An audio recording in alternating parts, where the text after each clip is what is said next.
Berenstain Bears go camp. Berenstain Bears go to camp. Stan and Jan Berenstain. It's vacation time. Hooray, hooray. Let's spend it outdoors. Let's get away. The Berenstain Bears go to camp. Stan and Jan Berenstain. It was the last day of school and the beginning of vacation. That wonderful time when little bears could sit around doing absolutely nothing. Brother Bear and Sister Bear shouted goodbye to Teacher Jane and hopped onto the bus for the happy trip home. Well, asked Mama Bear after a day or so of vacation, are you enjoying sitting around doing nothing? It's great, said Sister. Absolutely, said Brother. There's just one problem with it. Oh, excuse me. There's just one trouble with it, added Sister. There's nothing to do. Here, take a look at this, said Mama as she reached for something that had come in the mail. This is what it looked like. Tired of sitting around doing nothing? Come to Grizzly Bob's Day Camp, summer fun for cubs of all ages. Swimming, canoeing, arts and crafts, sports and games, nature study, I like this fully book. supervised. And don't forget our exciting overnight campfire powwow and sleep out. Some of the things looked interesting, but Brother wondered what fully supervised meant, and Sister wasn't so sure about overnight sleep out. It sounded a little scary. Where is this camp? Asked Sister. Not far, answered Mama. How will we get there? Brother wanted to know. A bus comes for you in the morning and brings you home in the afternoon. Sounds a little like school, said Brother. We'll think about it, said the cubs, and went back to doing nothing. Well, not exactly nothing. They picked a few wildflowers, chased a few butterflies, turned over a few rocks, and thought about it. Mama, could we try Grizzly Bob's Day Camp just to see if we like it? They asked. Of course, said Mama. A couple mornings later, Brother and Sister were in camp shorts and t-shirts, all ready and waiting when the bus came. It didn't look much like the school bus.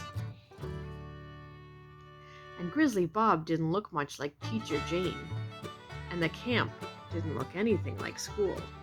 Grizzly Bob had built his camp beside a lake at the edge of the forest. There were log buildings, a flagpole flying the camp flag, a big bulletin board with the camp rules. There certainly were a lot of rules. Some interesting paths, a roped-in place to swim. There was even a big red canoe. Bob had made name tags for the cubs. You're campmates now, so you better get to know each other, he said. Then he took them on a tour of the camp. There was an office with a desk where he did his paperwork, and a first aid corner full of bandages and things for cuts and bruises. There was a rec hall to go into when it rained. Rec was short for recreation. There was a picnic place and a barbecue pit where they roasted hot dogs for lunch. Sister burned hers a little, but she traded with another cub who liked burned hot dogs. Bob announced that after lunch they'd all climb up Spook Hill to the very top of Skull Rock, the special place where they'd have their end of camp powwow and sleep out. It was quite a climb. That evening, Mama and Papa Bear were eager to know how the cubs liked camp. It was okay, said Brother, but they sure have a lot of rules. It was all right, agreed Sister. They sure have plenty of bandages and stingy stuff for cuts.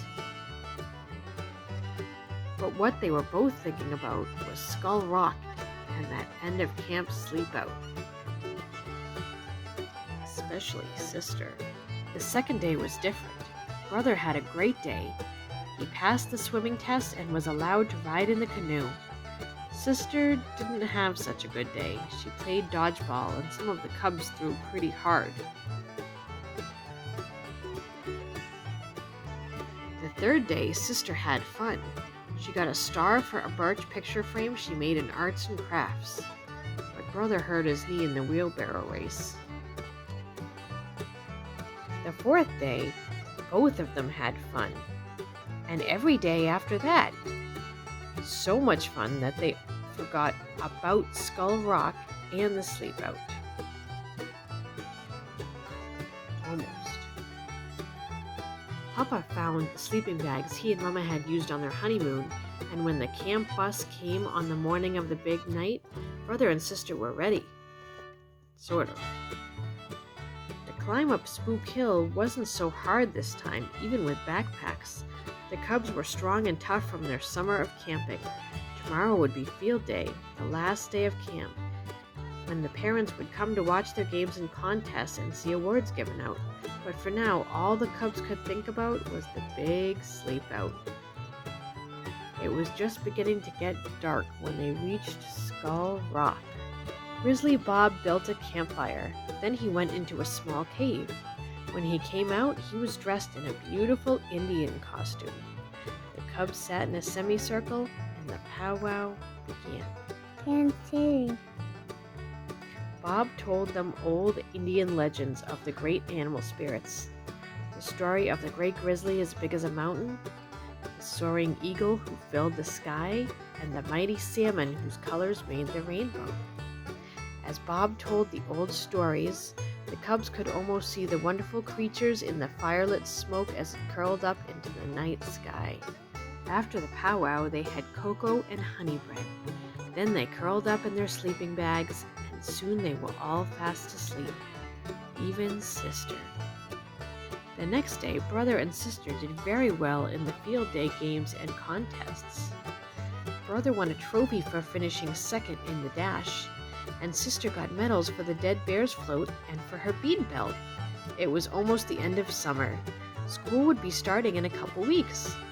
Well, asked Papa, how did you like camp? It was great, said brother, hugging his trophy. It was great, agreed sister, wearing her medals proudly. But you know something?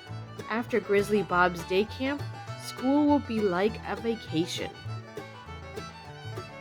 The end. Now would you show me the video of it?